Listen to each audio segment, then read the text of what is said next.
The oppressor wants to propagate a state of submersion. That is, submersion as fact. And this is very important, right? In the notes, I italicize this, right? Submersion as fact. What does it mean to say that the oppressor wants to propagate submersion as fact? Remember when we're talking about the idea of submersion, right? In the discussion of submersion, we have the oppressor. We have the oppressor. We have the oppressed. We have sub-oppressors, right?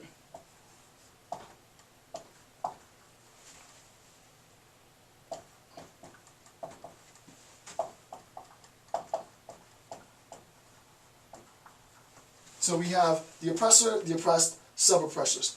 Submersion happens really at this point on all levels, right? You can think of this as submersion, right? Imagine that this were water. Actually make it even better. Good visual. Imagine that this were water, right? This is the act of, right? Submersion. What are you submerged in? What are these people submerged in? They're submerged in the notion of oppression. You are either a sub-oppressor or you are oppressed by an oppressor.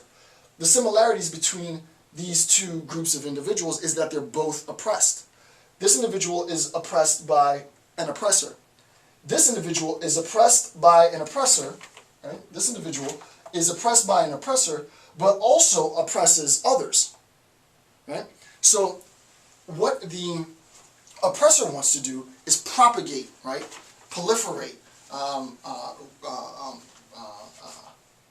justify and condone and endorse the submersion of oppression, right? Because if the society is submerged with concepts and notions and accept the idea of their oppression, if the society acknowledges willfully its ignorance, right, and its blissful ignorance, then the society will effectively drown itself, right? It will oppress, it will be submerged in its own oppression.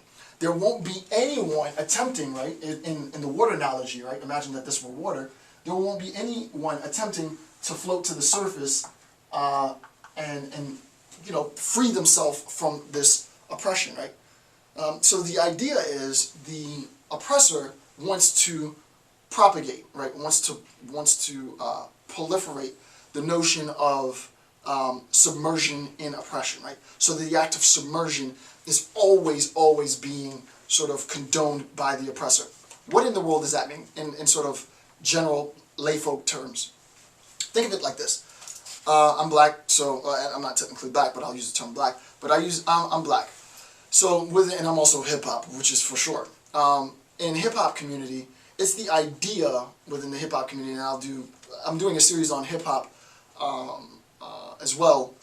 In the next discussion in the philosophy of hip hop, I'm going to talk about haters. But I'm not going to talk about haters like everybody talks about haters. I'm going to do a whole different spiel on haters.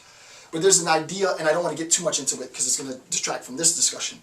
But the idea of a hater is someone within your community who should be supporting you but doesn't want to support you, right? The oppressor endorses the hater, if that makes sense, right? The oppressor wants people in your community, of the oppressed community, to work against your liberation, right? Of course they want to do that, right? Because if you're still oppressed, and if there's members of your community that are further trying to oppress you, well, that's good for me, right? Because then you guys are, the term is crabs in a bucket, right? Someone's trying to rise to the top, but to rise to the top, you step down and push the other down, and so on and so on and so on, right? So the bullet point that says the oppressor wants to propagate the state of submersion as fact, what that means, as I've just said, is that the oppressor wants to create a state of affairs wherein the only conscious level of recognition, not even recognition, of interpretation, of perception, is one of submersion, the submersion in oppression. So that way we're never thinking about emancipation, we're never thinking about revolt, we're never thinking about justice. All we're thinking about is how oppressed we are and how much we want to oppress others. Okay. Next bullet point is the attempt to mask the true nature of oppressive reality, right? There's an attempt by the oppressor to mask the true nature, the actual nature of oppressive reality. And we'll see in a second what this means, right? In the last discussion, we talked about oppressive reality, right? And we said what I did in the last discussion was attempt to articulate some of the limitations on liberation that oppressive reality has. So just briefly to sort of go through this. The main point in the act of oppressive reality, as we said before, and as I said before in the last series, is that the act of oppressive reality is to, in a sense, civilize, right, or domesticate those who are oppressed. And the example that I gave was the example of wild dogs. A wild dog will forage for itself.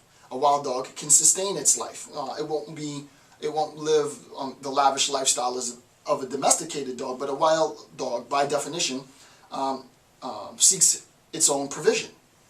If you attempt to domesticate the wild dog, you bring the dog into your home, you feed the dog, you offer provisions for the dog, immediately the dog recognizes the benefit of being provided for, right?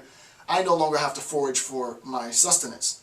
However, in having my provisions given to me, rather than working for my provisions on my own accord, what I do is I create a necessary level of subordination that I have to take to those who, my benefactor, for all practical purposes, right? For the person who's providing for my sustenance, right? This is an oppressive reality.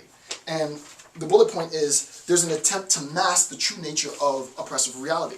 Why would the oppressor want the domesticated dog, let's say they're using the dog for self-defense, right, from, maybe attackers or intruders or robbers or whatever, why would, this is stretching the limit of my hypothetical example, but why would the oppressor want the wild dog who's now been domesticated to recognize that, hey, well, you can't, well, it fails. The analogy fails at that level. I have to use human beings.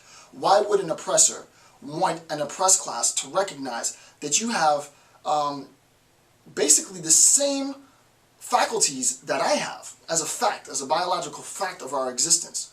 And I am in no sense better than you, right? I'm not, and I erased it, but I'm in no sense better than you. But you've bought into the fact that I am better than you. Why would I tell you that that's a lie, right? Why would I tell you that the fact that I'm better than you isn't really true? There's no biological justification for it. There's no anthropological justification for it. There's no cultural verification for it. It's all in how we classify the term better. Why would I tell you that, right? If I tell you that, then you're going to see that we are really equal, and then I lose my power, right? I don't want to lose my power, so I cannot let you know the true nature of the reality, because insofar as you recognize that, you're going to want to liberate yourself. You're going to want to relieve yourself from this submerged oppression. Okay, the next thing that Freire does is he goes into a discussion of dialogical thought. And this discussion in dialogical thought is going to continue throughout the entirety of the text, right? He will revisit this idea of dialogical thought in many, many different instances throughout his text. And each time we revisit the idea of dialogical thought, it gets more complicated than the last time. It's important to understand what Freire means at this introductory level, and that's why I'm spending so much time and going through such painstaking detail to define his key concepts and his key ideas, because once we really get into a discussion of the objective transformation of reality, if we don't have a proper understanding of dialogical thought, then we won't understand the relationship between the oppressor, the oppressed, and the role of dialogical thought in the objective transformation of reality. It was a mouthful, and I apologize if it was a little too complicated, but by the end of the series, that will make, hopefully, lots of sense. All right,